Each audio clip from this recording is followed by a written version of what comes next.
ये वाला पोर्शन जो टीडीएस है, this will be of 10 marks. So हम जो पढ़ने वाले हैं बेटा, इसका वेटेज होगा 10 मार्क्स मिनिमम। क्वेश्चन कैसा आ सकता है एग्जाम में बेटा? सेक्शन ए, सेक्शन बी में एमसीक्यू या फिल इन द ब्लैंक्स आ सकता है चैप्टर क्वेश्चन, या फिर सेक्शन सी या सेक्शन डी में एक केस स्टडी बन के आ सकता है 2 या 3 मार्क्स, 1 या 2 क्वेश्चन। तो इस तरह दो तरीके से क्वेश्चन बन सकते हैं इस चैप्टर में। इस चैप्टर को प्रिपेयर करने के लिए बेटा हमें क्या करना पड़ेगा, मैं वो देख लेता हूँ। एग्जाम रेडी होने के लिए बेटा पहली हमारी रिक्वायरमेंट होगी प्रोविजन की मेमोराइज होना, याद होना बेटा। रेट्स पता होना, लिमिट्स पता होना, ये चीजें बहुत ज्यादा भूलते हैं। सबसे ज्यादा गलतियां ये होती है कि ये चीज हम बार बार भूलते हैं। स्पेशली हमें काय पे फोकस करना है? रेट्स पर, लिमिट्स पर। कितने लिमिट के अबव टीडीएस कटेगा, कितने लिमिट के अबव नहीं कटेगा, या कितने लिमिट के बिलो टीडीएस कटेगा, ये चीज है।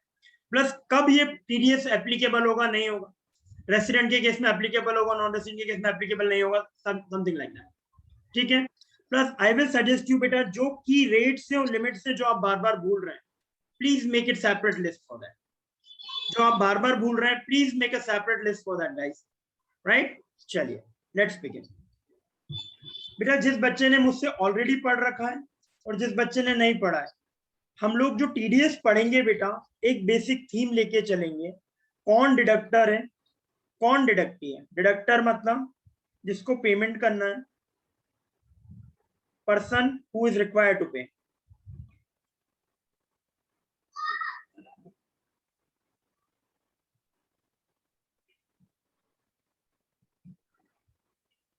who is required to pay, a person to whom it is to be paid.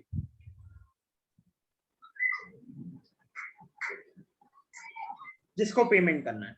Deductor मतलब जिसको टीडीएस काटना है, जिसको पेमेंट करना है सामने वाले को। डिडक्टी मतलब जिसको पेमेंट रिसीव होना है। ओके, कौन डिडक्टर है, कौन डिडक्टी है, कितना अमाउंट है, किस रेट पे, amount into rate will give you TDS बेटा। कितना अमाउंट है जिसपे टीडीएस कटेगा और किस रेट पे कटेगा, और इसके आपके क्या आ जाएगा, टीडीएस आ जाएगा। और जो ऊपर जो ये थीम लिखी है, इसकी कोई एक्सेप्शंस है क्या? सपोज नॉर्मली रेसिडेंट के केस में टीडीएस कटेगा, लेकिन एक्सेप्ट ऐसे इंडिविजुअल एचयूएफ जिनको क्या करवाना है, जिनको टैक्स ऑडिट नहीं करवाना, उनके केस में टीडीएस नहीं काटना। For example this is an exception. Resident मतलब एनी पर्सन, और person can be individual, HUF, company, firm, AOP BOI. तो इसमें से वो वाले इंडिविजुअल एचयूएफ जिनको टैक्स ऑडिट करवाना है, उन्हीं को टीडीएस काटना है। तो एक्सेप्शंस में हमें ये वाली चीजें देखनी, राइट। तो अपन लोग जो बेसिक थीम लेके चलेंगे बेटा पूरे टीडीएस के सारे सेक्शंस में, कि कौन डिडक्टर है, कौन डिडक्टी है, कितना अमाउंट है और कितना रेट है, जिससे क्या निकलेगा, टीडीएस, और उसका कोई एक्सेप्शन तो नहीं। This is how we will study the whole TDS. अब आगे देखेंगे, यहाँ पर आप आगे पूरा टीडीएस देखेंगे तो इसी तरह मैंने पूरा फ्रेम कर रखा है। If you need this notes मैं आपको शेयर कर दूंगा। लाइक देखिए 94B की बात कर रहा हूँ, पढ़ा नहीं रहा हूँ, एक एग्जाम्पल बता रहा हूँ कैसे। थोड़ा सा स्लो होगा, धीरे धीरे पेसअप कर देंगे बेटा। हाँ, थोड़ा स्लो होगा, धीरे धीरे पेसअप हो जाएगा। 194B में देखो, जैसे डिडक्टर कौन है, एनी पर्सन। डिडक्टी कौन है, एनी पर्सन। लिमिट क्या है, 10,000 के ऊपर का इन फाइनेंशियल ईयर। रेट क्या है, 30%। कब काटना है, at the time of payment.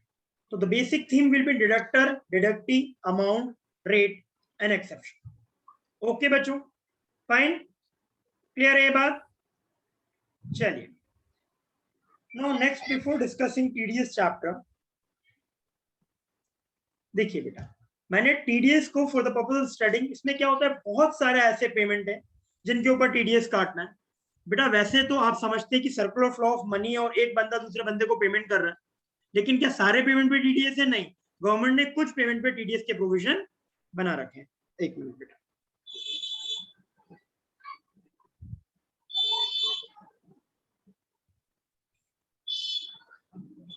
Government ने कुछ पेमेंट्स पर टीडीएस के प्रोविजन बना रखे हैं, जिनको मैंने कैटेगराइज कर रखा है 10 कैटेगरी। एम्प्लॉय से रिलेटेड 2 सेक्शंस हैं जिन पे सैलरी पे टीडीएस कटना है और accumulated balance of provident fund पे कटना है। विनिंग से रिलेटेड 2 सेक्शंस हैं, लॉटरी पे और हॉर्स रेस वाला केस। कमीशन से रिलेटेड 4 सेक्शंस हैं। इमूवेबल प्रॉपर्टी से रिलेटेड 5 सेक्शंस हैं। उसके बाद आपको प्रोफेशनल 194J है, डिविडेंट है, उसके बाद नॉन रेसिडेंट से रिलेटेड है सेक्शन। तो मैंने क्या कर रखा है, कॉमन हेड में बाइफरकेट कर रखा है 10 कैटेगरी, सो दैट क्या होगा, हमें इजीली याद रहेगा कि कौन सी चीज पे क्या क्या है। One thing. उसके बाद बेटा हमारे पास कुछ अदर प्रोविजन है जो हमें टीडीएस में पढ़ना पड़ता है, जो बेसिकली सारे सेक्शंस पर एप्लीकेबल होते रहते। प्रॉपर्ली बैठो, सारे सेक्शंस पर एप्लीकेबल होते हैं बेटा। तो पहले हम बेटा ये जनरल सेक्शंस है उनसे शुरुआत कर रहे हैं, फिर हर पेमेंट पे कितना कितना टीडीएस है वो देखिए। Everybody is clear with what I am talking बेटा? सब लोग प्लीज टाइप यस और Y in the chat box. Everyone please type Y और yes in the chat box.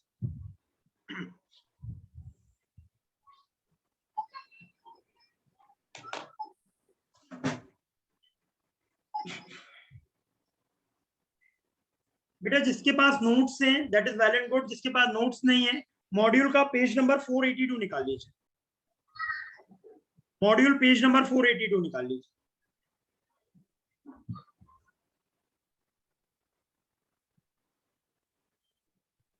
We will discuss, Sarvak, we will discuss, not right now, we'll discuss sequentially. If I'll answer, everybody will get confused and involved in that. थोड़ा सा wait करिए, जब हम discuss करेंगे तब हम सारी बातें करेंगे।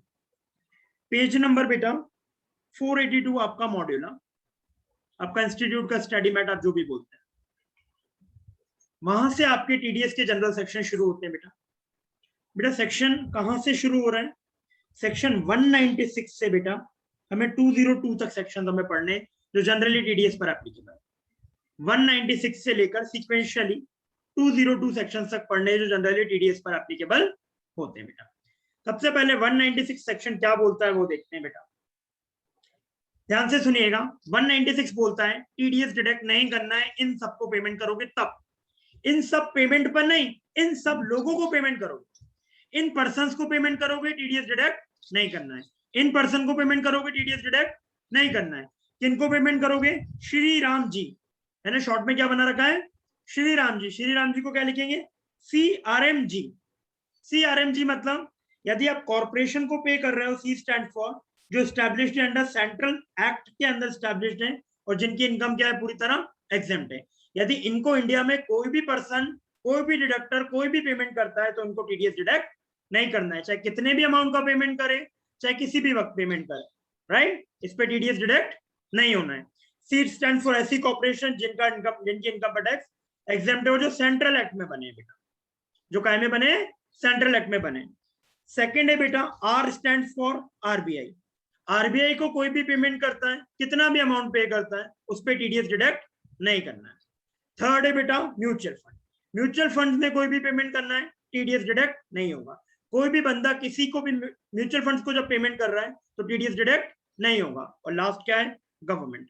गवर्नमेंट को कोई भी पेमेंट कर रहा है तो टीडीएस डिडक्ट नहीं होगा। बेटा this is a revision batch, मैं यहाँ पर रीजनिंग डिस्कस नहीं करूंगा कि क्यों ऐसा है क्यों नहीं है, because right now I am just helping you to recall the provision again and again. Okay, यहाँ पर अपन रीजंस और लॉजिक के पीछे नहीं जाएंगे एंड डोंट एक्सपेक्ट मी कि मैं बहुत ज्यादा रीजनिंग डिस्कस करूंगा।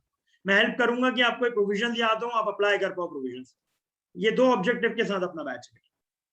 फिर से बोल रहा हूँ, 196 क्या बात करता है कि इन डिडक्टर्स को, इन डिडक्टीज को पेमेंट करेंगे, इन पर्सन को पेमेंट होगा इंडिया में तो टीडीएस नहीं कटेगा। इंडिया में इन व्यक्तियों को पेमेंट किया जाएगा तो टीडीएस नहीं कटेगा। क्या है? C Ram ji. C Ram ji, C stand for corporation, R stand for RBI, M stand for mutual fund and G stand for government.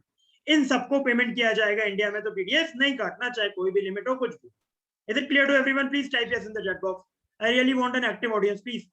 Hrithik सीधे बैठो, ऐसा क्लास के बाहर करूंगा मैं आपको। आप मेरी क्लास में हो कि क्या? आप गोवा के बीच पे हो बेटा? हाँ, आपको क्लास में भी समझाता हूँ। नेक्स्ट बेटा 197 एओ सर्टिफिकेट की बात करता है।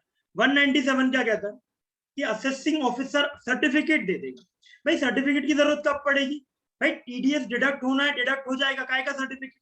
लेकिन टीडीएस डिडक्ट होना है, सामने वाला जिसका डिडक्ट होना है वो चाह रहा है टीडीएस डिडक्ट ना हो, वो असेसिंग ऑफिसर के पास जाएगा कि मुझे एक सर्टिफिकेट लिख के दे दो कि मेरा टीडीएस वो काटने वाला है, वो ना काटे। Are you understanding what I am telling? 197 में एओ का सर्टिफिकेट आएगा। 197 में एओ का सर्टिफिकेट कब आएगा, क्यों आएगा, कैसे आएगा, वो बातें कर रहे हैं। 197 बोलता है कि एओ सर्टिफिकेट देने का पावर है। 197 में असेसिंग ऑफिसर के पास पावर है कि वो क्या दे सकता है, सर्टिफिकेट दे सकता है। और हमारे पास एज ए डिडक्टी राइट है कि हमारा टीडीएस डिडक्ट ना हो, हम असेसिंग ऑफिसर से क्या अप्लाई कर सकते हैं, सर्टिफिकेट के लिए अप्लाई कर सकते हैं। अब ये क्वेश्चन अराइज होता है कि बेटा कब सर्टिफिकेट आएगा, कैसे सर्टिफिकेट देगा वो, और किस सिचुएशन में सर्टिफिकेट देगा, वो सारी बातें करता है सेक्शन क्या बोलता है बेटा, इस पूरे नोट्स इंग्लिश में है।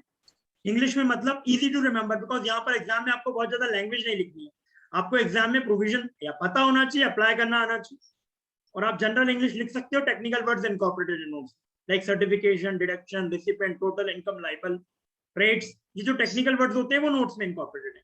बाकी जो है वो अंडरस्टैंडिंग के लिए इंग्लिश लिखी है बीच में।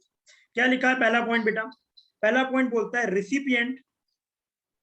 रिसिपिएंट की जब टोटल इनकम पर टैक्स लाइबल नहीं है या liable at a lower rate है, तो वो रिसिपिएंट एप्लीकेशन दे सकता है। भाई मैं ऐसा बनता हूँ कि मेरी इनकम क्या है 2.5 लाख से कम, और मेरा एक ऐसा पेमेंट फंस रहा है जिसपे टीडीएस बनता है, 30,000 के ऊपर की लॉटरी विनेंगे, फॉर एग्जाम्पल, एक्सेप्शन से बाद में देखेंगे, 30,000 के ऊपर की लॉटरी, 10,000 के ऊपर की लॉटरी विनेंगे, सॉरी लॉटरी विनेंगे, लेकिन मेरी 2.5 लाख से कम की इनकम, तो मैं क्या करूंगा, असेसिंग ऑफिसर को बोलूंगा कि भाई बेसिक एग्जेम्पशन लिमिट से कम है, मेरे को टीडीएस मत कटवाओ, क्योंकि मैं रिटर्न फाइल ही नहीं करने वाला, रिटर्न फाइल करना कंपलसरी नहीं है, बिकॉज सेक्शन 139 क्या बोलता है, रिटर्न किसको फाइल करना है, जिसकी gross total income basic exemption limit से ऊपर है। भाई उसकी तो इनकम ही नहीं है, तो उसको रिटर्न ही नहीं बनना। अब जब रिटर्न नहीं बनना तो टीडीएस का क्लेम कैसे करेगा? भाई मेरा टीडीएस कट गया, मैं रिटर्न ही फाइल नहीं कर रहा, टीडीएस एडजस्ट कैसे करवाऊंगा? रिटर्न से ही करवाता ना, रिटर्न भी नहीं बनना, यहाँ पर मजबूरी में क्या बनना पड़ेगा बेटा, रिटर्न बनना पड़ेगा। तो ऐसे लोगों के लिए गवर्नमेंट ने क्या करा है, प्रोविजन लेकर आए कि ऐसा कोई रिसिपिएंट मतलब जिसको इनकम मिलनी है, ऐसा कोई रिसिपिएंट जिसकी टोटल इनकम पर टैक्स नहीं लगता या लगता है 30% पे टीडीएस कट रहा है, वो 10% 5% के स्लैब में आ रहा है, 30% पे टीडीएस कटता है और काय पे आ रहा है, वो 5% के स्लैब में आ रहा है, लोअर रेट पे कटता है, तो वो क्या करेगा, रिसिपिएंट एप्लीकेशन देगा, क्या करेगा, एओ को अप्लाई करेगा, क्या करे, उसको सर्टिफिकेट इशू कर दे कि उसका टीडीएस डिडक्ट ना हो, या डिडक्ट हो तो लोअर रेट पे डिडक्ट। Is it clear? 197 में मेरे पास क्या है, एक राइट है कि मैं असेसिंग ऑफिसर को अप्लाई कर सकता हूं कि भाई मेरे ऊपर जो टीडीएस डिडक्ट होना है वो कम रेट पे डिडक्ट हो या ना डिडक्ट हो, उसका मुझे क्या दिया जाए, सर्टिफिकेट दे दिया जाए। सेकंड, अब ये सर्टिफिकेट के लिए एप्लीकेशन देगा, तो सर्टिफिकेट, इफ सर्टिफिकेट इशू, यदि सर्टिफिकेट इशू हो गया उसको, तो सामने वाला जिसको डिडक्ट करना है डिडक्टर को टीडीएस, जो जो बातें सर्टिफिकेट में लिखी होंगी उसके हिसाब से क्या डिडक्ट करेगा, टीडीएस डिडक्ट करेगा। यदि सर्टिफिकेट में लिखा है मत करो टीडीएस डिडक्ट, तो नहीं होगा, सर्टिफिकेट पे लिखा है कि भाई कम रेट पे करो, तो कम रेट पे। Is it clear to you? Right. अब नेक्स्ट, यदि मैं एप्लीकेशन दे रहा हूं बेटा सर्टिफिकेट इशू करने की, तो मुझे उसमें अपना पैन नंबर कोट करना compulsory. No certificate shall be issued by the application does not contain the PAN. यदि पैन नंबर नहीं है मेरा, तो मुझे सर्टिफिकेट नहीं दिया जाएगा।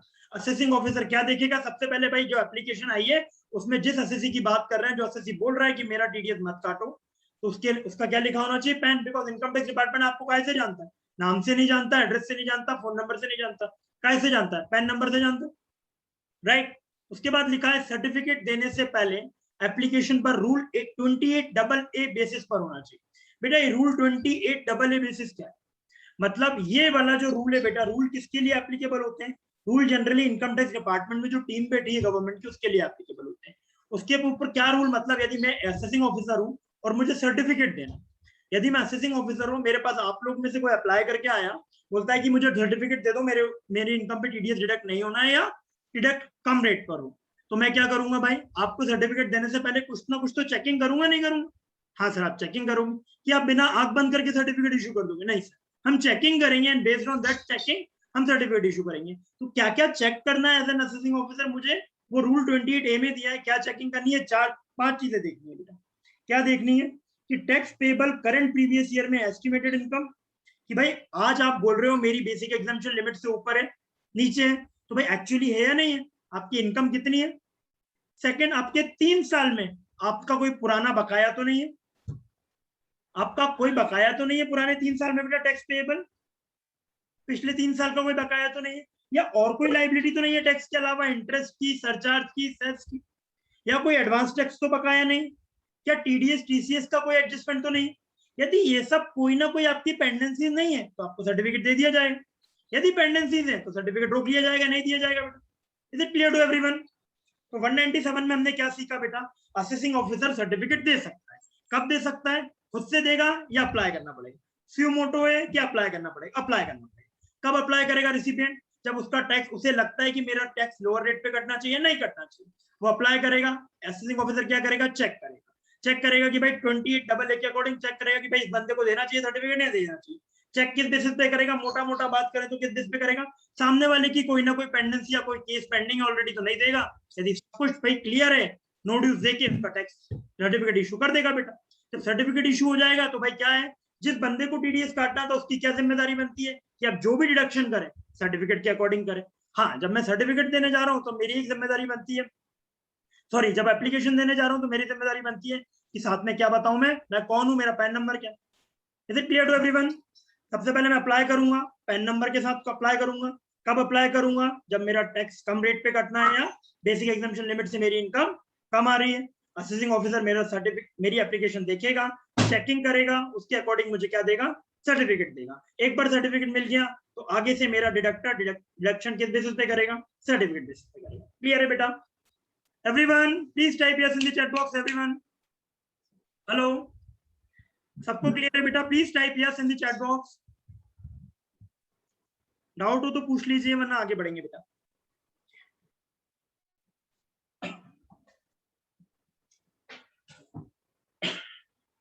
चलिए, दो सेक्शन हमने पढ़े 196 में, इन केस में टीडीएस नहीं कटेगा, 197 में कटेगा लेकिन कम रेट पे कटेगा जब सर्टिफिकेट। दो सेक्शन हमने पढ़ लिए।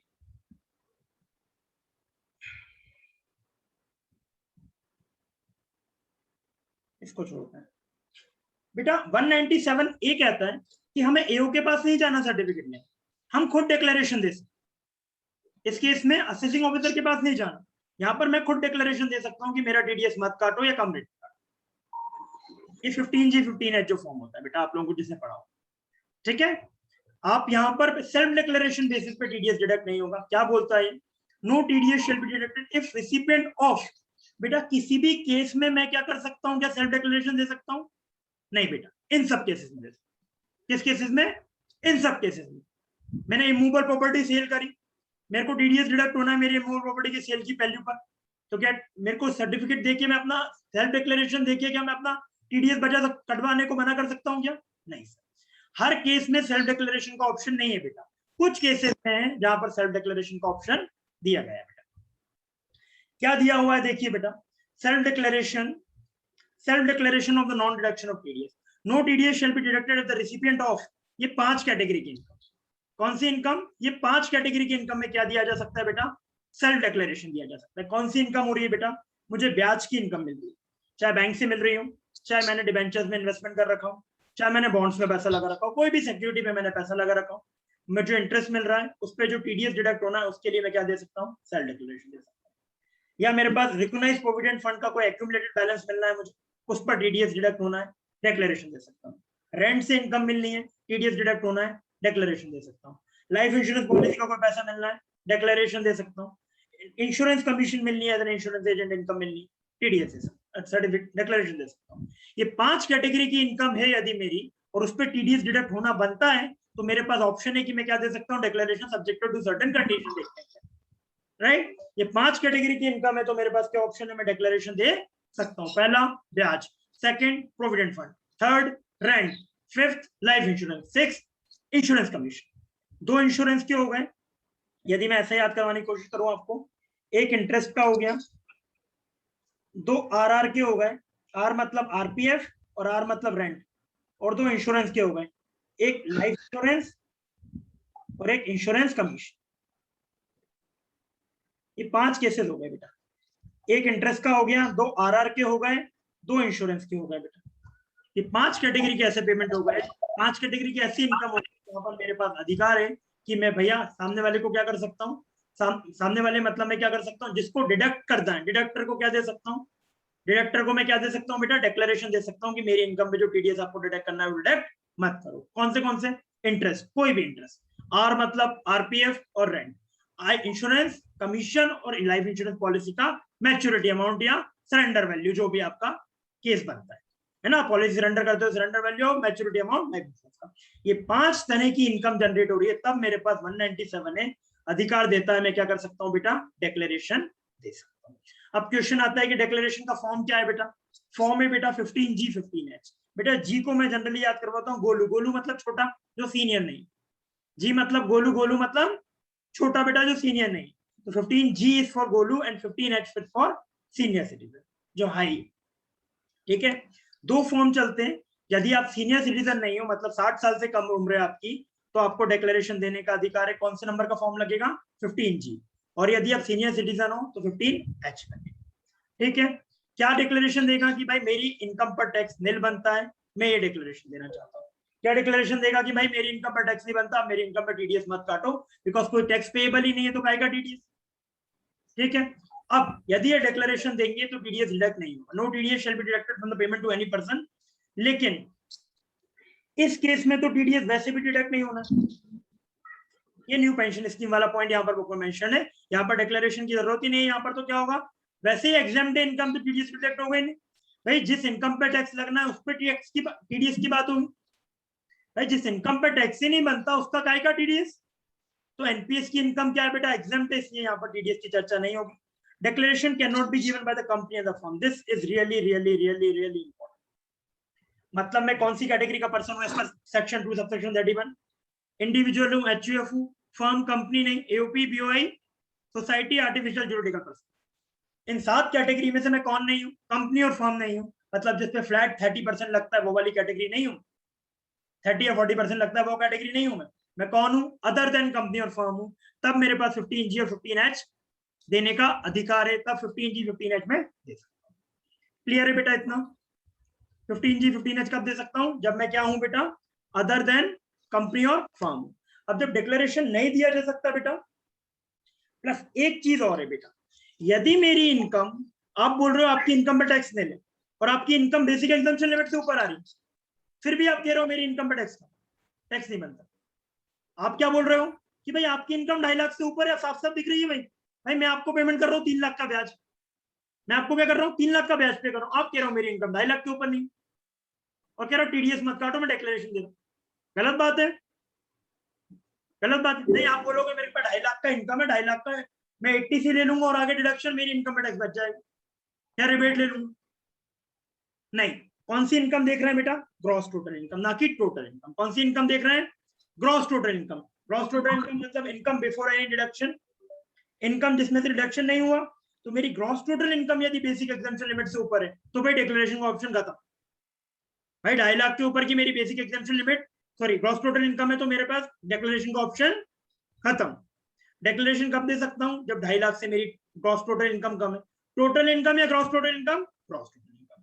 मेरी ग्रॉस टोटल इनकम यदि बेसिक एग्जाम्पशन लिमिट से क्या है, कम आ रही है, तब सामने वाले को कन्विंस कर सकता हूं कि भाई मेरी इनकम में टैक्स नहीं बनता, मेरे पे टीडीएस मत काटो। राइट बेटा? यहाँ पर फॉर एग्जाम्पल ये जीटीआई क्यों लिखा गया है बेटा, रीजन दे सकता हूँ मैं जैसे आपको। फॉर एग्जाम्पल पहले का ये 3.5 लाख रुपए, मेरी 1.5 लाख का मैंने क्या ले लिया, 80C क्लेम कर लिया, और 2 लाख रुपए मेरी टोटल इनकम बन रही है, फिर मेरा टैक्स निल बन रहा है, क्योंकि यदि ऊपर वाली लाइन बोलो तो मेरी इनकम में टैक्स बनता ही नहीं है। टोटल इनकम में टैक्स देते हो ना, नहीं बनता। लेकिन गवर्नमेंट ने क्या कहा, आपके पास, आपने ये 80C वाला कोई भी इन्वेस्टमेंट नहीं करा, फिर भी आप डिडक्शन ले गए, फिर भी आप क्या ले गए ना, आपने लाइफ इंश्योरेंस पॉलिसी ली, हाउसिंग लोन लिया, कुछ भी नहीं लिया, फिर भी आप डिडक्शन ले गए। तो गवर्नमेंट ये चेक करने के झंझट में पड़ना ही नहीं चाहती। गवर्नमेंट तो कहती है आप तो जीटीआई बता दो, क्या बता दो, ग्रॉस टोटल इनकम बता दो, बेसिक एग्जाम्पशन लिमिट से ऊपर है तो भूल जाओ, यदि बेसिक एग्जाम्पशन लिमिट से कम है तो भाई ले। क्लियर है बेटा एवरीवन? सबको क्लियर है? 197 एओ से जाके पूछो सर्टिफिकेट दे रहा हो तो मत काटो। 197 कहता है मैं खुद बता सकता हूँ मेरी इनकम में टीडीएस नहीं कटना, डिक्लेरेशन दे। डिक्लेरेशन कब दे सकता हूँ? जब 5 कैटेगरी से इनकम आ रही है, आई, आरआर और इंश्योरेंस। आई मतलब इंटरेस्ट, आरआर मतलब रिकॉग्नाइज प्रोविडेंट फंड और रेंट, आई मतलब इंश्योरेंस, कौन सा इंश्योरेंस? लाइफ इंश्योरेंस का मैच्योरिटी अमाउंट और इंश्योरेंस कमीशन। ये 5 तरह की इनकम होती है अदर देन कंपनी और फर्म वाले पर्सन की। तो उसको क्या करना है, उसको अधिकार है कि भाई क्या दे सकता है वो, डिक्लेरेशन। कौन से फॉर्म में? 15G 15H फॉर्म में क्या दे सकता है बेटा, डिक्लेरेशन दे सकता है। हाँ, पेंशन का पैसा मिल रहा है, एग्जाम्प्ट इनकम है, डिक्लेरेशन की जरूरत ही नहीं है, टीडीएस कट देंगे। उसके बाद डिक्लेरेशन कब नहीं दे सकता? जब अदर देन कंपनी और फर्म हो तो दे सकता हूँ, कंपनी फर्म में नहीं दे सकता, एक तो ये केस है, प्लस मेरी gross total income basic exemption limit से ज्यादा है तो मैं नहीं दे सकता। Is it clear to everyone? Please type yes in the chat box everyone. 197A is clear to everyone? Please type yes in the chat box everyone.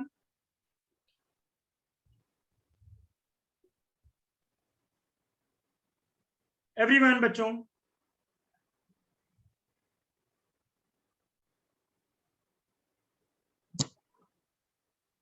Fine. सो बच्चों, हाँ यहाँ पर एक पॉइंट और लिखा है बेटा, ये तो नॉर्मल प्रोविजन हो गया। यदि गवर्नमेंट ऐसा कोई नोटिफिकेशन लेकर आती है कि इन लोगों को भी बीन एन इंडिविजुअल ऑल्सो, और ये लोग क्या रहता है टैक्स इवेजन कर जाएंगे और ये फ्रॉड कर जाएंगे इसके अंदर, तो गवर्नमेंट कभी भी नोटिफिकेशन ला सकती है कि जिसके लिए केस एप्लीकेबल नहीं हो। मतलब गवर्नमेंट नोटिफिकेशन इशू करके ये बोल सकती है कि आपको डिक्लेरेशन नहीं देना sir, but while filing ITR GTR calculated after deducting standard deduction. हाँ, सर्वज्ञ सर्वज्ञ सर्वज्ञ सर्वज्ञ सर्वज्ञ अपन करेंगे सारी बात।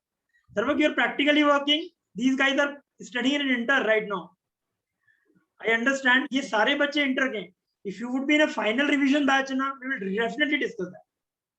आपका स्टेटमेंट won't matter anything, यदि मेरा एक वर्ड सबके लिए होगा वो, तो क्लास के बाद हम बात करेंगे सर्वज्ञ। हाँ, after the class will discuss बेटा।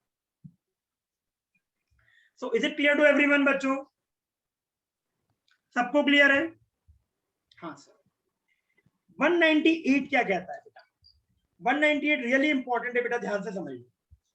198 क्या कहता है बेटा, ध्यान से समझिए बेटा। जब टैक्स डिडक्ट हुआ है ना, GTR क्या, gross total, GTR, where is GTR बेटा? This is what distracted, everybody got distracted, ignore, जाने दो। Sarvagya, you send message individually to me, don't send it to everyone ना, इंडिविजुअली भेजो बच्चे, और कुछ ध्यान ही नहीं, वो GTR का डाउट आ गया तो मैंने खुद ने इग्नोर करवा दिया वर्बली सबके लिए। Why you everybody is indulge in that GTR word, ignore करो। सो बेटा 198 क्या कहता है, मैंने बताया बेटा 196 सी राम जी, 197 सर्टिफिकेट एओ वाला, 197 is self declaration. Now 198, now we are talking about the section 198। 198 क्या कहता है बेटा? जो TDS डिडक्ट हुआ है ना बेटा, बहुत इजी है, सब समझते हैं। जो TDS डिडक्ट हुआ है ना, वो पहले इनकम का पार्ट बनेगा। क्या बोल रहे हैं देखो बेटा, यहां से समझ में ये आएगा बेटा। 120 लाख रुपए क्या थी? इनकम। क्या थी? इनकम। 12 लाख रुपए क्या कट गया? TDS कट गया। कितना हुआ? 108 लाख। कितना हुआ? 108। ये 120 लाख रुपए पहले पूरा इनकम का पार्ट बनेगा, ना कि 108। पहले जो TDS डिडक्ट हो गया उसको इग्नोर करते हुए मैं काय का पार्ट बनाऊंगा? इनकम का पार्ट बनाऊंगा। ये सेक्शन यही बोलता है कि जो टैक्स डिडक्ट हुआ है ना किसी इनकम पर, while computing income such tax shall be added। ये टैक्स क्या किया जाएगा? 12 लाख 108 नहीं लिखोगे आप, 108 प्लस 12 मतलब 120 लाख पूरा लिखोगे आप जब इनकम बनाओगे। क्या बनाओगे? जब इनकम बनाओगे तब क्या लिखोगे बेटा? 120 लाख लिखोगे, ना कि 108 लाख लिखोगे। जब मैं ग्रॉस टोटल इनकम निकालूंगा तो TDS डिडक्ट जो हो गया उसको कंसिडर नहीं करूंगा। तभी तो बेटा नीचे जाके जब मैं ग्रॉस टोटल इनकम में, चलो मैंने 80 इग्नोर कर दिया यहाँ पर for the ease of calculation. Shriya, Shriya बेटा आराम से बैठ जा बेटा, बेटा बैठ जा, कैमरा ऑन है। श्रिया लेटी है बेटा, बैठ जा बेटा, बैठ जा। हेलो, क्या है? 120 लाख में से 24 लाख TDS कटा बेटा, टैक्स कटा, सॉरी 20 लाख, 24 लाख का टैक्स बनता है बेटा। टैक्स पेबल में से 12 लाख एडजस्ट होगा तभी तो होगा जब ऊपर इनकम का पार्ट बना होगा, TDS का क्लेम मिलेगा। TDS माइनस कब कर पाओगे? जब ऊपर आपने इनकम में 120 जोड़ा होगा। Is it clear to everyone? भाई जो TDS आपका डिडक्ट हुआ है बाद में एडजस्ट कब हो पाएगा टैक्स पेबल में से? जब वो इनकम का पार्ट बना होगा। इनकम पहले, जो TDS डिडक्ट हो चुका होगा वो इनकम बना होगा पहले। हेलो, तो 198 आपको ये करने को बोलता है जो कैलकुलेशन आप प्रैक्टिकली करते हैं। ये 198 क्या बोलता है? 198 कहता है बेटा जो आपका टैक्स डिडक्ट हो गया ना वो इनकम का पार्ट बनेगा और ऐड किया जाएगा। बट बेटा 198 के बेटा दो एक्सेप्शन है।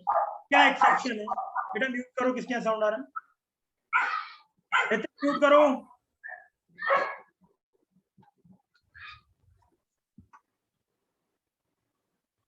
बेटा 198 के दो एक्सेप्शन है।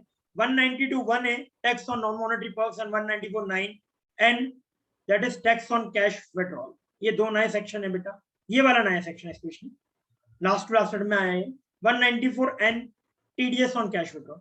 इन दोनों केस में बेटा ये जो TDS डिडक्ट हो गया ये ऐड नहीं होगा। मतलब सर ये जो 108 लाख है ना, यही 100 सैलरी नहीं बोलूंगा बेटा, चलो salary for the ease of calculation salary बोलूं, ये 108 लाख इग्नोर करो, सैलरी ऐड है वो, है ना, इनकम का पार्ट बन रहा है। 108 लाख मैंने जोड़ा और यहाँ पर जो टैक्स आया ये मोटा मोटा इसको मैं क्या कर दूंगा, गवर्नमेंट को पे कर दूंगा। यहाँ से मैं टीडीएस माइनस करने की परमिशन नहीं है, क्योंकि ऊपर क्या है बेटा 108 लाख जोड़ा। बेटा ये सबको समझ में आ रहा है जो बोल रहा हूं मैं सामने? एवरीवन इन द क्लास बेटा, एवरीवन, ये जो सामने कैलकुलेशन लिखा है सबको क्लियर है? यहां पर टैक्स कितना बन रहा है, 12 लाख का टीडीएस कट गया और 12 लाख का फाइनल पेएबल। बट यहाँ पर कितना बन रहा है सेम अमाउंट पे, 21.6। यहाँ पर टैक्स सेविंग है, देखो बेटा आप देख पा रहे हो, यहाँ पर टैक्स सेविंग है 192A और 194N में टैक्स बच गया। यहाँ पर 24 लाख रुपए टैक्स जा रहा था, यहाँ पर 21,60,000 रुपए टैक्स जा रहा। जस्ट क्या करा आपने, इधर इनकम टीडीएस टैक्स के साथ जोड़ा, इनकम का पार्ट बनाया, और यहाँ पर टीडीएस को माइनस करने के बाद इनकम मानी है, और यहाँ पर टीडीएस का बेनिफिट नहीं लिया। एवरीवन, सबको बात क्लियर है बेटा? ये समझ में आ रहा है? Please type yes. थोड़ा सा कैलकुलेशन कॉम्प्लिकेटेड है बट ध्यान से करना बेटा, क्योंकि एग्जाम में ये वाली वर्किंग नहीं आएगी। आप जब कॉम्प्लिकेट करेंगे ना क्वेश्चन तो ये वाला कैलकुलेशन आएगा, यहां से करवाएंगे आपको यदि क्वेश्चन टफ है, राइट। टोटल इनकम निकलवाएंगे और यहां से आपको कोई हेड दे देंगे टीडीएस का, यहां से कोई सेक्शन दे दिया जाएगा टीडीएस का और उसके इसमें टोटल इनकम निकलवा लेंगे या टैक्स पेएबल निकलवा लेंगे। Are you understanding what I am telling बच्चों? तो कौन सा सेक्शन, 192A बेटा और 194N बेटा। 192A मतलब tax on non monetary perks और 194N मतलब टीडीएस ऑन कैश विड्रॉल। अपन देखेंगे सबकी लिमिट, यदि याद आ रहा है तो ठीक है, नहीं आ रहा है तो अपन देखेंगे। ओके बेटा, is it clear to everyone? बेटा 198 is clear to everyone, please type yes in the chat box. Please type yes in the chat box. 198 is clear to everyone. Doubt है बेटा एवरीवन? 198 बोलता है जो टैक्स कटा है आपका वो इनकम का पार्ट बना लेना जब आप टैक्स कैलकुलेट करो फाइनली, और लास्ट में टीडीएस का कैलकुलेशन का टीडीएस का बेनिफिट ले लेना। एक्सेप्शन है 192A एंड 194A। सबको क्लियर है बेटा? बेटा सब लोगों ने यस टाइप नहीं करा है अभी। चलिए बेटा आगे बढ़ रहा है बेटा। 199 क्या कहता है? 199 कुछ नहीं कहता, मिलेगा। प्रिया क्या पूछ रहे हो बेटा?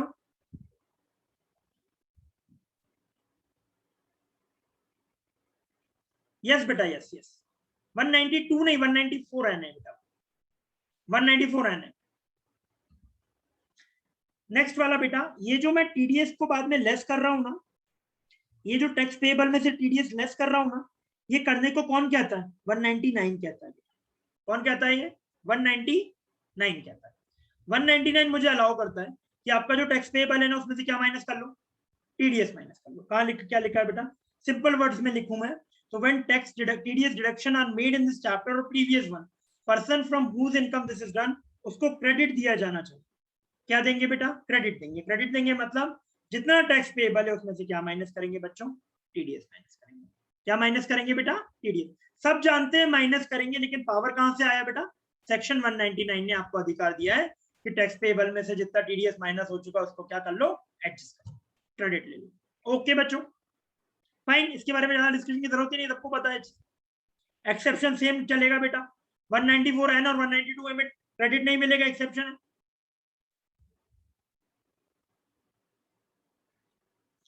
192A होगा या 192IA होगा?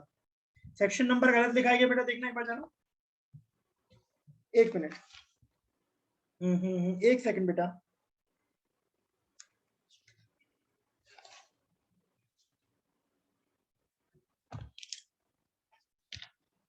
पेज नंबर बताएगा मुझे कौन सी पेज नंबर पे दिया हुआ है बेटा कोई?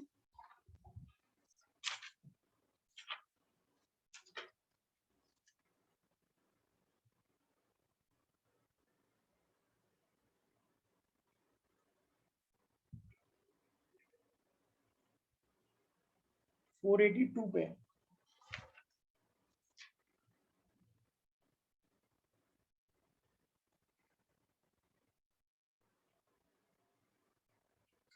आई है बेटा, आई। ठीक है, सेक्शन नंबर गड़बड़ है बेटा, सही बोल रहे हो। आई ए लिखा है ना, ये आई ए भी लिखा है ना। हेलो, 1A लिखा है, सॉरी आई ए नहीं 1A लिखा है ना। ठीक है, सही बोल रहा हूँ। चलिए बेटा, नाउ वी डिस्कस्ड, अभी तक हमने जो डिस्कस करा है बेटा 196, 197, 197A, 196 C Ram ji, 197 the certificate, 197 है सेल्फ डिक्लेरेशन, 198 क्या आता है, आपको क्या करना है, इनकम का पार्ट बनाना है जो टैक्स डिडक्ट किया, 199 क्या आता है, जितना टीडीएस डिडक्ट हो गया उसका क्या ले लो, क्रेडिट ले लो। ये हमने अभी तक सेक्शन सीखे बच्चों। अब पढ़ रहे हैं बेटा सेक्शन इंपॉर्टेंट है, सेक्शन नंबर 200। सेक्शन नंबर 200 पढ़ रहे हैं, ये सेक्शन काफी लेंथी है, इंपॉर्टेंट है। ये सेक्शन आपको ये सारी बातें करता है। सेक्शन कहता है कि आपको टीडीएस जो आपने डिडक्ट करा है उसको जमा करना है। बेटा किसके ऊपर रिस्पॉन्सिबिलिटीज डालता है, ये सेक्शन रिस्पॉन्सिबिलिटी डालता है डिडक्टर के ऊपर। किसके ऊपर डालता है, डिडक्टर के ऊपर। जिसने टीडीएस डिडक्ट करा है उससे बातें करता है सेक्शन। क्या बात करना चाह रहा है बेटा ये सेक्शन कहता है कि आपने जो टीडीएस डिडक्ट किया है ना उसको टाइमली जमा करो, सरकार क्या करो, जमा करो। सेकंड चीज बोलता है बेटा आपने जो टीडीएस डिडक्ट करा है वो जमा करो। सेकंड चीज बोलता है जिसका आपने टीडीएस डिडक्ट किया उसे प्रूफ दो कि भाई आपका टीडीएस डिडक्ट हुआ, सर्टिफिकेट दोगे सामने वाले को, नहीं दोगे। मैंने आपको इनकम, आपको 100 रुपए मिलने थे, मैंने आपको 90 दिए, तो भाई 10 रुपए क्यों आपके मैंने काट लिए, किस नाम से काट लिए और क्या करा मैंने, उसका सर्टिफिकेट चाहिए। हाँ सर चाहिए।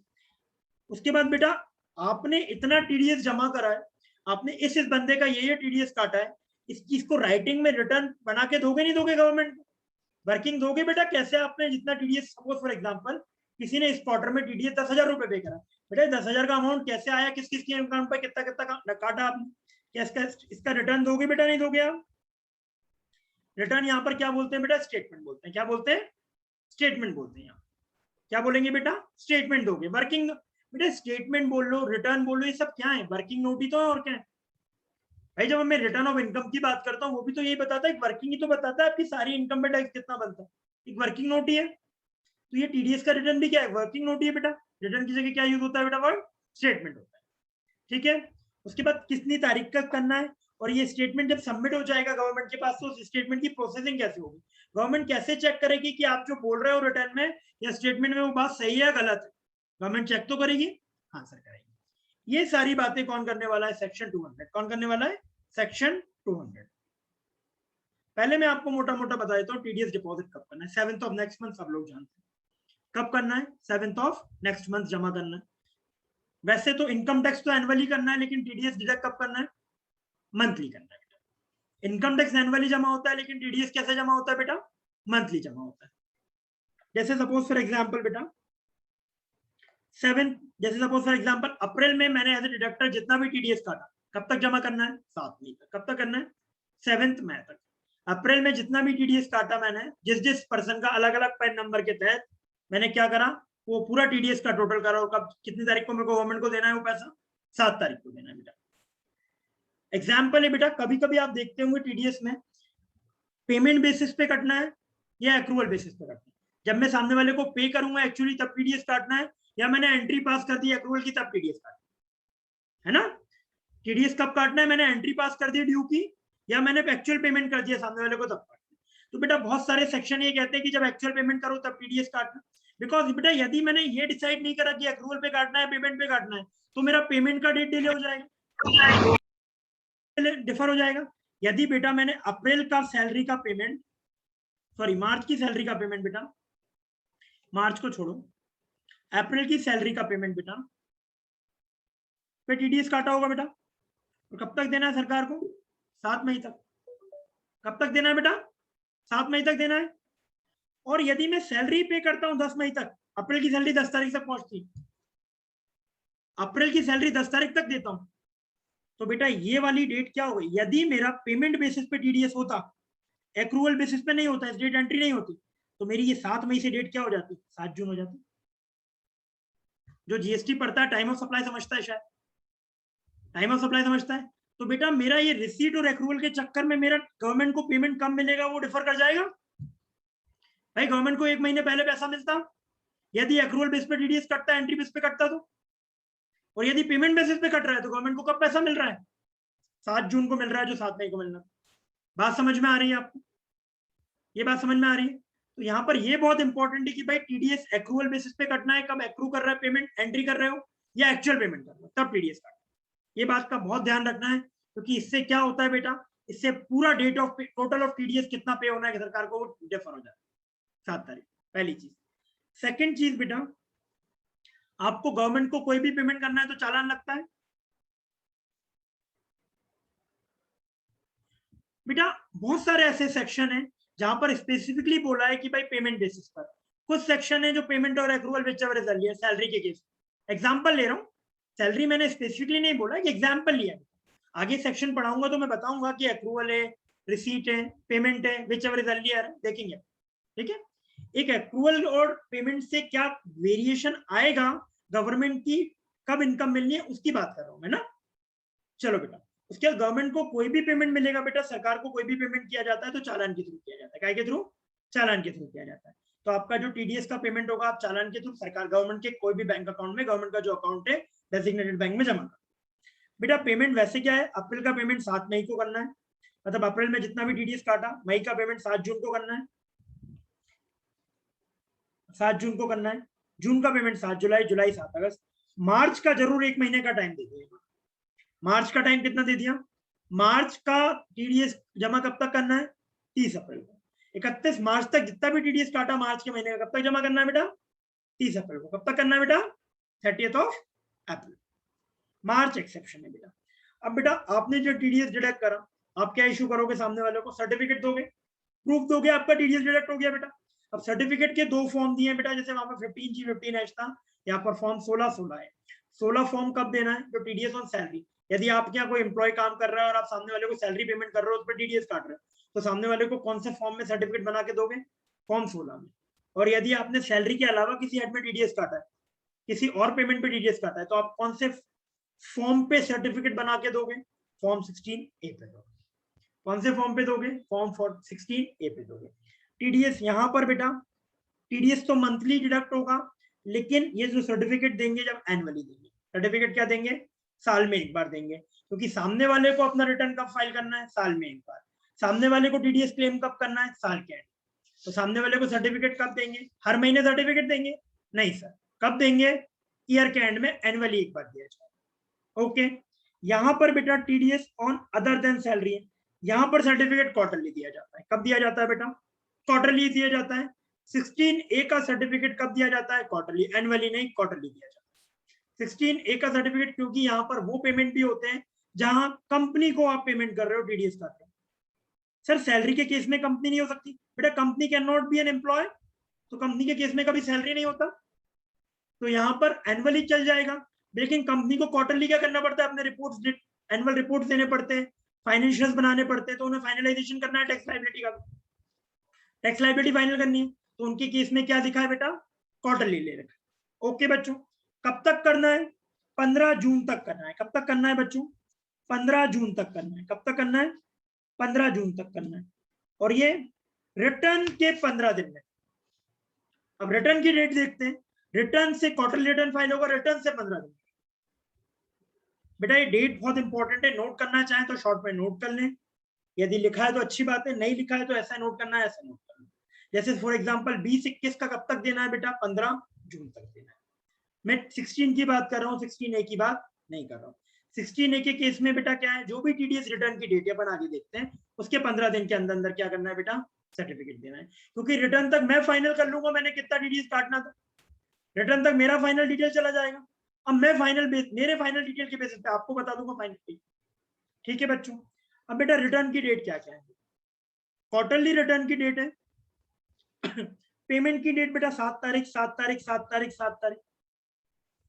फर्स्ट क्वार्टर की बात करूं, पेमेंट की डेट क्या? अप्रैल 7 मई को जाएगा पेमेंट।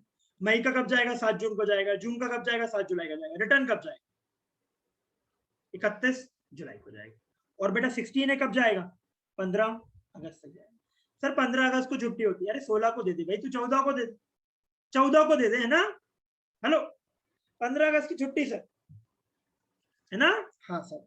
बेटा अब जुलाई की बात करते हैं, जुलाई अगस्त, जुलाई का बेटा 7 अगस्त, अगस्त का 7 सितंबर, सितंबर का 7 अक्टूबर। कब जाएगा? क्वार्टर एंड से जो लास्ट डेट है, क्वार्टर एंड जिस मंथ में हो रहा है उसके बाद जो मंथ एंड हो रहा है वो क्या है? मेरी रिटर्न की डेट है। बेटा सितंबर में क्वार्टर एंड हो रहा है 30 सितंबर को, उसकी 1 महीने में बाद क्या है? मेरी रिटर्न की डेट है। जून में क्वार्टर एंड हो रहा है 31 जुलाई, क्या है मेरी? रिटर्न की डेट। दिसंबर में क्वार्टर एंड हो रहा है, रिटर्न की डेट क्या है मेरी? 31 जनवरी। और सब लोग जानते हैं मार्च क्वार्टर, मार्च 31 मार्च का हर डेट स्पेशल होती है, तो यहाँ पर डेट क्या है, 1 महीना एक्स्ट्रा मिला। क्या होना चाहिए, 30 अप्रैल होना चाहिए 31 मार्च का। यहाँ पर क्या दे रखा है बेटा, 31 मई दे रखा। Everybody is understanding what I am telling. और इन रिटर्न डेट के 15 दिन के अंदर अंदर क्या है बेटा, आ रहा हूँ 30 अप्रैल वाले पॉइंट पे आ रहा हूँ, दृष्टि आ रहा हूँ, है ना। क्या देना है बेटा, इसके 15 दिन के अंदर अंदर 16 देना है बेटा। जो भी रिटर्न की डेट है उसके 15 दिन के अंदर अंदर क्या देना है बेटा, 16 देना है बेटा। 30 अप्रैल क्या है, पेमेंट की डेट है बेटा। क्या की डेट है, पेमेंट की डेट है 30 अप्रैल बेटा। और रिटर्न की डेट क्या है, 31 मई डेट बेटा। एक पेज पे लिख लो बेटा आप लोग ये जो भी। देखो बेटा लाइव बैच है, एग्जाम तक चलेगा। ऐसा नहीं है कि ये बैच अभी 15 दिन में पूरा सिलेबस खत्म करवाना है, एग्जाम तक चलेगा। लिख लो आराम से, कोई दिक्कत नहीं। ये एक पेज पे लिख लोगे तो यहीं पे आपको पेमेंट दिखेगा, रिटर्न दिखेगा, सर्टिफिकेट दिखेगा बेटा। क्योंकि आप क्या करते हो, 31 मार्च के बाद ऑडिट होता है, फाइनलाइजेशन, ऑडिट नहीं बोलूंगा, फाइनलाइजेशन में टाइम लगता है साल भर। तो बेटा इट टेक्स टाइम, जब तक आप अकाउंट फाइनल करोगे, डिटेल्स फाइनल करोगे बेटा, इसलिए थोड़ा ज्यादा टाइम दिया जाता है बेटा। सब लोग एक पेज पे लिख लो, ये सर्टिफिकेट की डेट है बेटा। सर आप ऐसा कर दो इसको, ये सर्टिफिकेट की डेट है बेटा। जितना भी ये रेड कलर से हाईलाइटेड है, सर्टिफिकेट की डेट है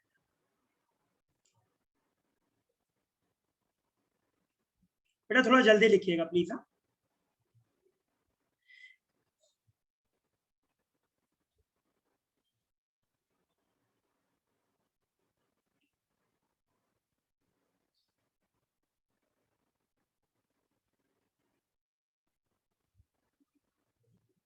देखता हूँ बेटा क्या बोलना चाह रहे हो, देखता हूँ कहाँ क्या लिखा है, देखता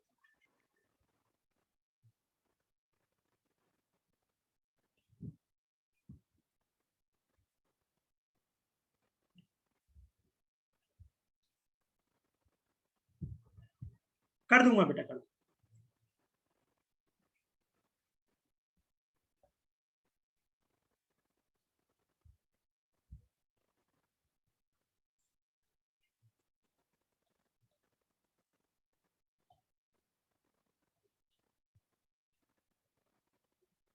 एक मिनट बेटा, क्या बोल रहे हैं आप, कौन सी डेट का बोल रहे हैं बेटा।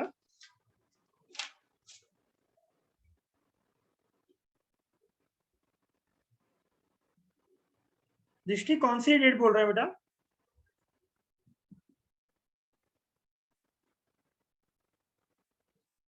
15 फेब लिखा है या 10 से, अच्छा मेरे नोट्स में है, नोट्स में पूछ रहे हैं। हाँ सर, आपके नोट्स में। कहाँ लिखा बेटा, 15 फेब। सर क्वार्टर 3 31 जैन के नीचे। 15 लिखा है। ओके सर, 15 दिन थैंक में यू। देना ना बेटा, 15 दिन के अंदर अंदर आपको रिटर्न की डेट से क्या देना है, 16 है देना।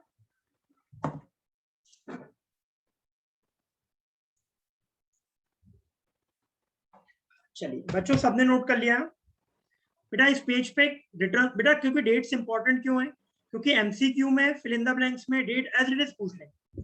आपका एग्जाम मेमोरी बेस्ड ज्यादा होता है, लॉजिक और एप्लीकेशन बेस्ड कम होता है, क्योंकि रेट है, डेट है, ये सारी चीजें ज्यादातर पूछते हैं, लिमिट्स है। तो एक पेज पे ये आप लोग लिख लीजिएगा अलग से शॉर्ट नोट्स में ना, अभी आपने रफ भी लिखा हो। आगे बढ़े बेटा, everyone please type yes in the chat box please बेटा। बेटा 10 मिनट की और क्लास है, 1 घंटा होगा बेटा, डेली लेक्चर होगा लेकिन 1 घंटा होगा बस। हाँ चलिए बेटा, रिटर्न के कुछ फॉर्म्स हैं, रिटर्न के फॉर्म वो देख लीजिए क्या क्या है बेटा। बेटा रिटर्न के फॉर्म देखिए बेटे, ये क्यू स्टैंड फॉर क्वार्टरली, पहली बात। ये सारे रिटर्न के फॉर्म के बाद क्या लिखा है, क्यू लिखा हुआ है, तो क्या है ये, क्वार्टरली रिटर्न। क्या है बेटा, ये क्वार्टरली रिटर्न। आपने जैसा कि देखा था बेटा, सर्टिफिकेट की केस में सैलरी अलग था, अदर देन सैलरी अलग, सैलरी अलग था, अदर देन सैलरी अलग था, तो रिटर्न के फॉर्म भी अलग अलग है दोनों। सर कौन से रिटर्न, क्वार्टरली रिटर्न, कौन से रिटर्न, क्वार्टरली रिटर्न। सर मतलब आप ये कहना चाह रहे हो कि भाई किसी बंदे ने सैलरी पे भी टीडीएस काटा और इंटरेस्ट पे भी काटा, तो उसको अलग अलग रिटर्न फाइल करने पड़ेंगे। हाँ बेटा, अलग अलग फॉर्म में जाएगा। कौन से में जाएगा, अलग अलग फॉर्म में जाएगा। भाई किसी बंदे ने सैलरी पे भी टीडीएस काटा किसी कंपनी ने, और किसी कंपनी ने इंटरेस्ट पे भी काटा, और भी पेमेंट्स पे काटे, तो उसके लिए अलग अलग फॉर्म है, तो अलग अलग 2 रिटर्न जाएंगे। हाँ सर हो जाएंगे। ठीक बेटा, 24Q और 26Q। और नॉन रेसिडेंट को कोई भी पेमेंट कर रहे हो तो उसका हिसाब किताब बिल्कुल अलग चलना है। 27 ओके, 25 नहीं है बेटा, 24 से 27 है, 25 ऐसे याद कर लो, लास्ट में क्यू है, 24 से 27 है, 25 नहीं है ना। नोट कर लीजिए बच्चों, इसमें डिस्कशन करने वाला कोई बात नहीं है, केवल फॉर्म नंबर है बेटा, नोट कर लीजिए।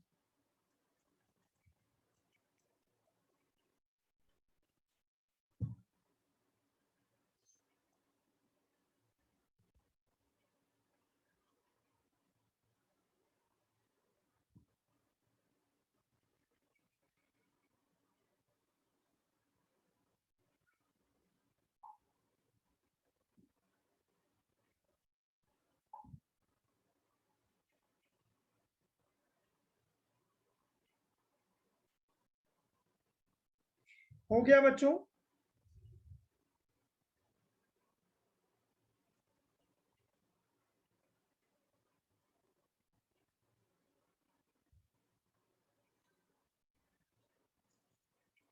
एवरीवन हो गया बच्चों? चलिए, अब बेटा ये जो रिटर्न फाइल किया इसकी प्रोसेसिंग होगी, मैंने आपको बताया था। टीडीएस एक तो आपको डिपॉजिट करना है, सर्टिफिकेट की बात करनी है, रिटर्न जाएगा। अब ये रिटर्न जो गया गवर्नमेंट के पास, टीडीएस जो गया, रिटर्न जो गया, उसकी क्या होगी बेटा? प्रोसेसिंग होगी।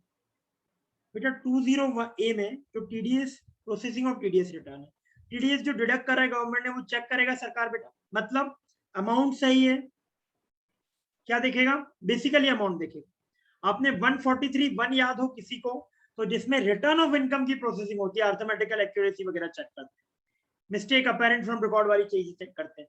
यदि वो वाली चीजें याद है, बिल्कुल वही वाली चेकिंग। एडजस्टमेंट करके देखेगा ऊपर ऊपर से, भाई कोई मैथमेटिकल एरर तो नहीं है, प्रोविजन गलत तो नहीं लगा है, इंटरेस्ट तो नहीं बनता, कोई फीस तो नहीं बनती, कोई रिफंड तो नहीं बनता। ये 5 मोटी मोटी चेकिंग होगी बेटा। क्या बोल रहे हैं बेटा? ये भाषा इनफ है आपके एग्जाम के लिए, क्योंकि ये याद रहेगा बेटा। इस लैंग्वेज में लिखोगे याद रहेंगी चीज, नोट्स में लिखोगे। क्या बोल रहा हूँ? जो टीडीएस जो डिडक्ट कर रहा है सरकार ने, सरकार सॉरी जो टीडीएस डिडक्ट हुआ है गवर्नमेंट उसको चेक करेगी। क्या चेक करेगी?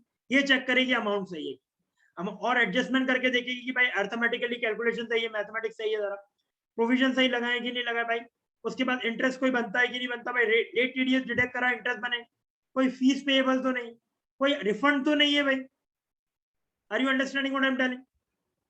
ये सारे एडजस्टमेंट चेक करेगा सरकार, गवर्नमेंट ये सारी चीजें चेक करेगा। 200A में सेक्शन 200A क्या करता है? प्रोसेसिंग ऑफ रिटर्न के बारे में बात करता है। इसके अंदर क्या है? ये सारी चीजों की चेकिंग होगी बेटा। कब तक चेकिंग कर सकता है बेटा? ये ध्यान से समझना, कब तक चेकिंग कर सकता है? ये टाइम लिखा है बेटा प्रोसेसिंग का। इसके बाद कोई चेकिंग करके कोई डिमांड लाता है, कोई चीजें मांगता है गवर्नमेंट, कितना पैसा और दे दो, वो चीज वैलिड नहीं है। क्या बोला? जैसे मैंने रिटर्न फाइल करा बेटा 31 जुलाई को, कब फाइल करा? 31 जुलाई 2020 को। इसका क्वार्टर ईयर एंड कब हो रहा है? 31 मार्च 21। कब एंड हो रहा है बेटा? 31 मार्च 21। जिस साल रिटर्न फाइल हो रहा है उस साल के एंड से एक साल, मतलब असेसमेंट ईयर के, सॉरी प्रीवियस असेसमेंट ईयर के असेसमेंट ईयर तक बोल दो बेटा। बेटा टीडीएस प्रीवियस ईयर में ही डिडक्ट हो जाता है, टीडीएस का पेमेंट प्रीवियस ईयर में हो जाता है, टीडीएस का पेमेंट प्रीवियस ईयर में हो जाता है ना बेटा? मैं बोल रहा हूँ 2021 यदि मेरा प्रीवियस ईयर है तो 2021 में ही टीडीएस का रिटर्न फाइल हो जाएगा। और इसका असेसमेंट ईयर क्या है? 21-22। तो टीडीएस का असेसमेंट ईयर के एंड तक क्या हो जाना चाहिए? Final processing. बिल्कुल सही बोल रहे हो। अच्छा ट्रेसेस चेक करता है, डायरेक्ट बात करते हैं, लास्ट में सारे डिस्कस कर लेते हैं ना, लास्ट में कर ले। हाँ क्लियर है बेटा? ये डेट याद रखना, असेसमेंट ईयर के एंड तक लिख लो बेटा, शॉर्ट में कहीं लिख लो, लिखना हो तो असेसमेंट ईयर के एंड तक क्या हो सकती है बेटा? इस रिटर्न की प्रोसेसिंग की जा सकती है। इस रिटर्न की प्रोसेसिंग कब तक की जा सकती है बेटा? असेसमेंट ईयर के एंड तक प्रोसेसिंग की जा सकती है। एवरीवन सबको क्लियर है बच्चों?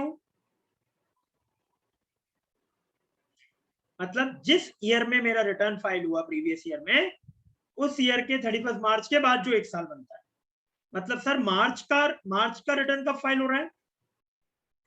नेक्स्ट ईयर फाइल हो रहा है तो उसका कब जाएगा, नेक्स्ट टू नेक्स्ट ईयर जाएगा। ओके चलिए आगे बढ़ो बेटा।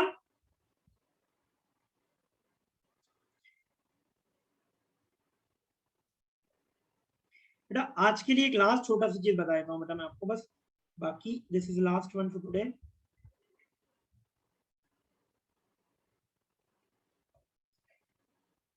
बेटा ये लास्ट चीज ध्यान से सुनना, जीएसटी कंपोनेंट पे टीडीएस डिडक्ट नहीं होगा, जीएसटी कंपोनेंट पे टीडीएस डिडक्ट नहीं होगा। सर कहना क्या चाह रहे हो, कहना ये चाह रहा हूं बेटा, सपोज फॉर एग्जांपल मुझे 10,000 रुपए, मैं 10,000 रुपए का पेमेंट कर रहा हूँ, कितना कर रहा हूँ इस पे, सपोज फॉर एग्जांपल 12% जीएसटी, कितना है 11,200, और इस पर टीडीएस भी डिडक्ट होगा।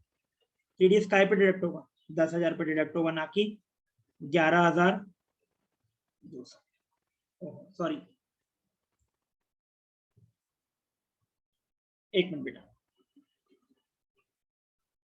सब लोग वीडियो ऑफ करके बैठे हैं आराम से, है ना, दृष्टि, दिनेश, एक मिनट बेटा बस ये प्रोसेस हो रहा है, एक मिनट बेटा। मैं मोटा मोटा वर्बली बता दूं फिर लिख के बता दूं। देखो मैंने क्या बोला, 10,000 रुपए का मैं किसी को पेमेंट कर रहा हूँ, क्या कर रहा हूँ 10,000 रुपए का पेमेंट कर रहा हूँ, साथ में जीएसटी भी लेना है मुझे भाई, एक्सपेंस मेरे को 12% जीएसटी कितना हुआ 1,200 रुपए, 10,000 प्लस 1,200 11,200 बनता है। अब 11,200 का सामने वाले को पेमेंट कर रहा हूँ, मतलब मेरे लिए खर्चा, सामने वाले के लिए इनकम, लेकिन सामने वाले के हाथ में एक्चुअल इनकम क्या है, 10,000 है या 11,200, 1,200 तो सरकार का है भाई, लाइबिलिटी है, तो टीडीएस का पे डिडक्ट होना चाहिए 10 पे या 11,200 पे, 10 पे। भाई इनकम पे टैक्स कटना है ना, इनकम क्या है 10 है, 1,200 तो सरकार के भी हाथ में ले रहा है ना, वो तो सरकार को दे देगा एज इट इज, उस पर थोड़ी टैक्स काटोगे आप, सरकार की कमाई पे सरकार को काट के दे रहे हो, क्या मजाक चल रहा है ना बेटा। तो क्या बोल रहा है, काय पे डिडक्ट होगा, अदर देन जीएसटी वाले अमाउंट पे क्या डिडक्ट होगा बेटा, टीडीएस, है ना, कॉमन सेंस है बेटा, थोड़ा सोचेंगे तो समझ में आता। क्लियर है बेटा। चलिए बेटा अब आप लोगों को, बेटा सब लोग 2 मिनट के लिए वीडियो ऑन कर लो, क्लास वाइंड अप कर रहा हूं मैं, 2 मिनट के लिए वीडियो ऑफ कर लो बेटा, ऑन कर लो, सॉरी 2 मिनट के लिए वीडियो ऑन कर लो बच्चों, फिर सबको लीव करो, दिनेश और कौन बच्चा है, सर्वज्ञ तो सामने, शिवानी, द्रशु, सब बच्चे वीडियो ऑन कर लीजिए बेटा 2 मिनट के लिए प्लीज। इतना ज्यादा ब्लर हो बेटा, कौन सा बैकग्राउंड सेटिंग, दिनेश आपको नहीं पता, चलो ठीक है, ये कौन सा भाई कोरोना से प्रोटेक्शन है क्या है बेटा, आ जाओ फटाफट सब लोग, शिवानी, द्रशु। देखिए बच्चों आज हमने जो भी पढ़ा बेटा, हमने सेक्शन एक बार शॉर्ट में वाइंड अप करवा रहा हूं बेटा, 196 पढ़ा, 197 पढ़ा, 197 ए पढ़ा, 198 पढ़ा, 199 पढ़ा, 200 पढ़ा, 200 ए पढ़ा, ये सारे सेक्शन हमने पढ़े सिक्वेंशली, राइट। 196 में हमने क्या पढ़ा, 196 में हमने पढ़ा इन लोगों को पेमेंट करोगे टीडीएस मत काटना भाई, सी राम जी, सी मतलब कॉर्पोरेशन, आर मतलब, थोड़ा सा आप लोग सीख चुके हो ना अभी, आपने रिवाइज करो, आर मतलब आरबीआई, अगेन आर मतलब राम जी, आर एम मतलब म्यूचुअल फंड, और जी मतलब गवर्नमेंट, सी राम जी, इन 4 लोगों को पेमेंट करोगे, क्या नहीं काटोगे बेटा, इंडिया में टीडीएस नहीं कटेगी। ये कौन बोलता है, 196 बोलता है। 197 क्या बोलता है, असेसिंग ऑफिसर सर्टिफिकेट दे सकता है, अधिकार है, पावर है उसके पास। कब असेसिंग ऑफिसर सर्टिफिकेट दे सकता है बेटा, ये जब आप अप्लाई करोगे या मन से आप अप्लाई करोगे, कब अप्लाई करोगे, जब आपकी income, gross total income basic exemption limit से क्या है, कम है, तब करोगे आप, है ना। आपने अप्लाई करा, सामने वाला चेकिंग करेगा, चेकिंग करने के बाद आप एलिजिबल हो तो दे देगा, वरना नहीं देगा। 197 ए में क्या पढ़ा बेटा, 197 ए में पढ़ा हम लोग सेल्फ डिक्लेरेशन दे सकते हैं, कौन नहीं दे सकता, कंपनी और फर्म नहीं दे सकता, यदि मुझे ग्रॉस टोटल इनकम के ऊपर मेरी इनकम बनती है आपसे तो मैं को डिक्लेरेशन नहीं दे सकता। G for Golu 15G other than senior, 15H मतलब हायर, उसके केस में। उसके 198 क्या कहता है, जितना टीडीएस डिडक्ट, जो टीडीएस डिडक्ट हो गया वो पहले इनकम में जुड़ेगा, है ना, और उसका एक्सेप्शन क्या है, 192 ए है और 194 एन है, 1 ए है, 1 ए है और 194 एन, ये एक्सेप्शन है। उस केस में क्या है, अपन ने देखा था उस केस में टैक्स लाइबिलिटी कम आती है ना, 21,60,000 आ रहा था, 24 लाख आ रहा था। ये कौन सा हो गया, 194, सॉरी 198 हो गया। 199 कहता है जो आपने टीडीएस ऊपर इनकम में जोड़ लिया उसका क्रेडिट ले लेना लास्ट, क्रेडिट लेने का अधिकार 199 बोलता है।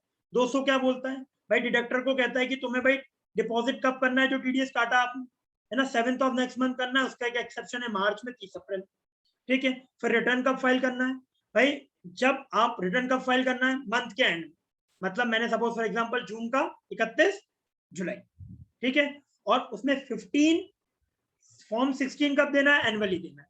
फॉर्म 16 ने कब देना है, रिटर्न की डेट से 15 दिन बाद।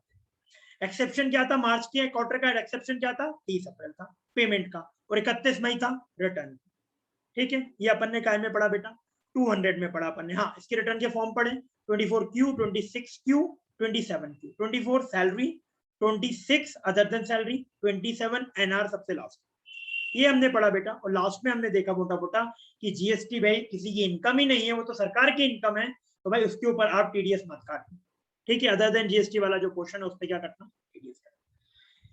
बेटा मैंने आज आपको इंट्रोडक्टरी बेसिक सेक्शन पढ़ा है, because these sections are important for the purpose of calculating TDS.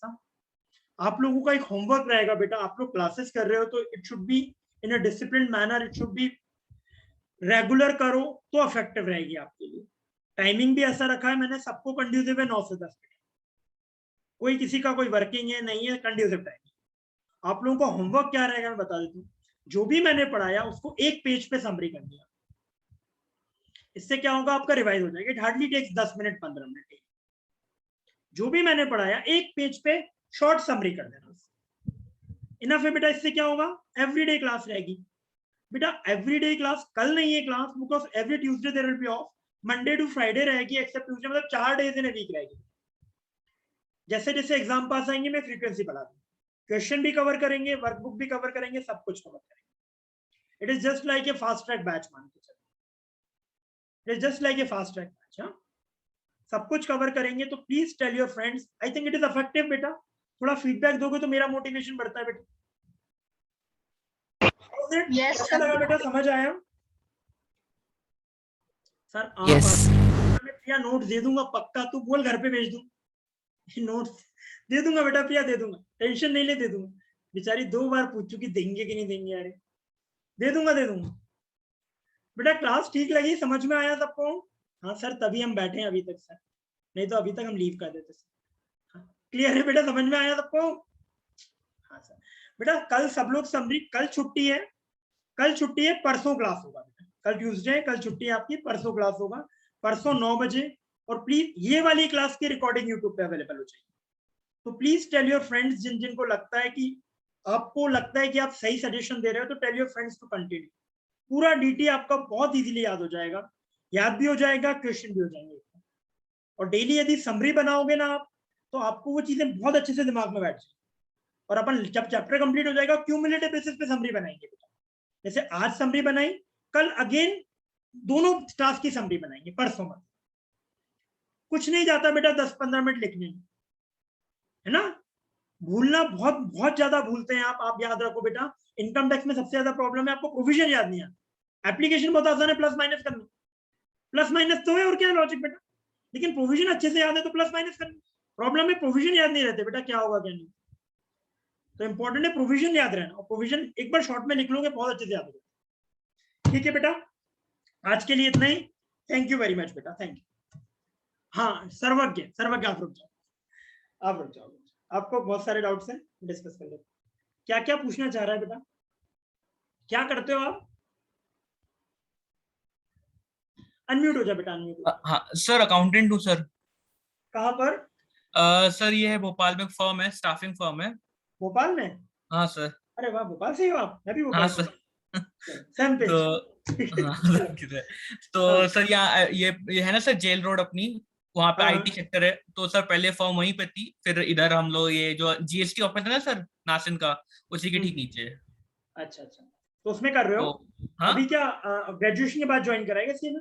हाँ सर, मैं मतलब एमकॉम हो गई थी, तो फिर उसके बाद मैंने किया सीए में, 2020 में मैंने ज्वाइन किया फिर। चलो बहुत अच्छी बात है यार बेटा, इतना मैनेज कर पा रहे हो साथ में। हाँ सर, वही है। आपकी आंखों से लग रहा है बहुत स्ट्रेस हो गया दिन भर आज। सर आज भी था। हाँ नहीं सर, आज वो एंट्री, आज वो रहता है ना सर, वही ये बीच में भी सर पेरोल का काम था, पीएफ का ये सब, अभी तो वही सब तो, कर। हाँ सही बात है। तो दिमाग घूम गया था सर। चल बेटा, डाउट क्या थे तेरे? सर वो मैंने लिख दिए थे, एक सेकंड देख लेता हूँ। सबसे पहला वाला ही पूछ लेता हूँ सर। तो वो जो सबसे पहले तो सर वो 94B का पूछना था मुझे। 94 अरे कहाँ गया सर? मैं पूछ रहा हूँ, जैसे कि अगर कोई ऑनलाइन इसमें ये जैसे अपने इतने होते हैं सर इसमें ऑनलाइन गेम ये सब, इसमें सर जो लोग जीतते हैं अमाउंट 190, तो उन पे 194B लग जाता है? Winning from 194B double B ये पूछ रहा हूँ। हाँ, हाँ। विनिंग हाँ। तो सर फॉर एग्जांपल जैसे कि कोई केबीसी में जीतता है 1 करोड़, तो सर उस पे 194B का लगेगा? 194B डबल बी जो टीडीएस के सेक्शन थे वो एप्लीकेबल होंगे ना, 30% कटेगा। तो मतलब एसईटी जो है सोनी एंटरटेनमेंट टेलीविजन, वो लोग 194B भी काट लेते होंगे ना सर? मतलब बिल्कुल काटते हैं, बिल्कुल काटते है हैं, ना वो, बिल्कुल काटते हैं। क्योंकि सर अभी अभी मैं देख रहा था ये सीजन, तो उसमें साफ साफ नीचे लिखा रहा था कि दिस वो amount is been under deduction, मतलब पूरा बता रहे थे कि ये इतना होकर मिलेगा।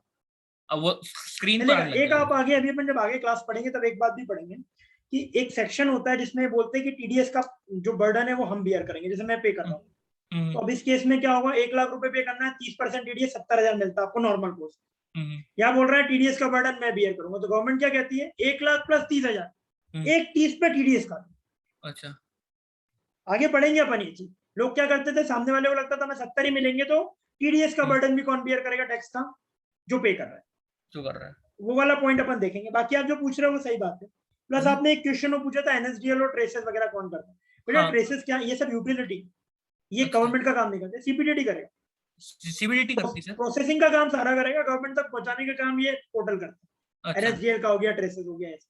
और तो सर जो असेसमेंट ऑफिसर होता है, जो जहां से हमें नोटिस आते हैं, तो सर वो क्या कहते हैं, वो सीबीडीटी भेजता है ना सर की ट्रेसेस, क्योंकि उसमें तो सर देखो उसमें तो नोटिस में ट्रेसेस लिखा आता है।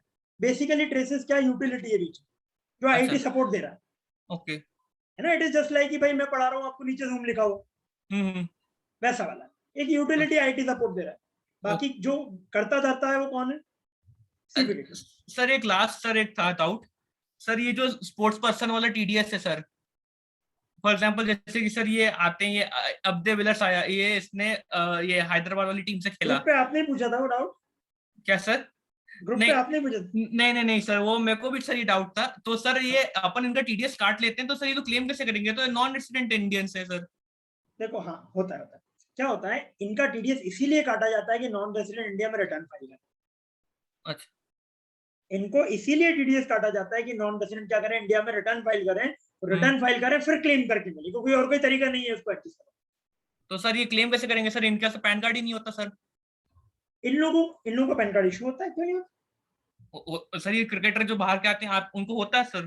पैन कार्ड इशू होता है, बिल्कुल होता है। लेकिन ये लोग क्या करते हैं, जनरली डायरेक्ट नहीं लेते, इंटरमीडियरी के थ्रू लेते हैं, इंडिया की फर्म्स के थ्रू। अब जैसे इंडिया की फर्म्स के थ्रू लेते हैं, इंटरमीडियरी के थ्रू लेते हैं। ओके ओके अपना खुद का एजेंट अपॉइंट कर देंगे, अपना खुद का एक ऑफिस डाल देंगे, इस टाइप से लेते हैं, ओके ओके ओके इंटरमीडियरी बना लेते हैं। बाकी ये लोग पैन नंबर ले सकते हैं, बिल्कुल लेते हैं। भाई इंडिया में जो आदमी कमा रहा है, सरकार उससे जान पहचान बनाना चाहती है ना, चाहे भाई रेसिडेंट और नॉन रेसिडेंट, क्या करना है ना, सरकार तो भाई टैक्स से मतलब। ठीक है, बाकी बहुत ज्यादा कंफ्यूज मत हो, एग्जाम पे फोकस रखो। हाँ ये सब चीजें जिंदगी पड़ी है, जिस लाइन में गए हो ना, डेली यही आना है सर, वही है ना। तो अभी क्या है, अभी 2 महीने आपको वैसे ही आपका दिन 1/4 हो जाता है ना। 2 महीने मतलब आपके 15 दिन है आपके अफेक्टेड। तो आप इस टाइम पे तो पूरा एग्जाम ओरिएंटेड रहा करो, ऑफिस का ऑफिस छोड़ा, ठीक सर, जो भी है। ठीक है, चल, है ना। Okay, thank you, okay, good night.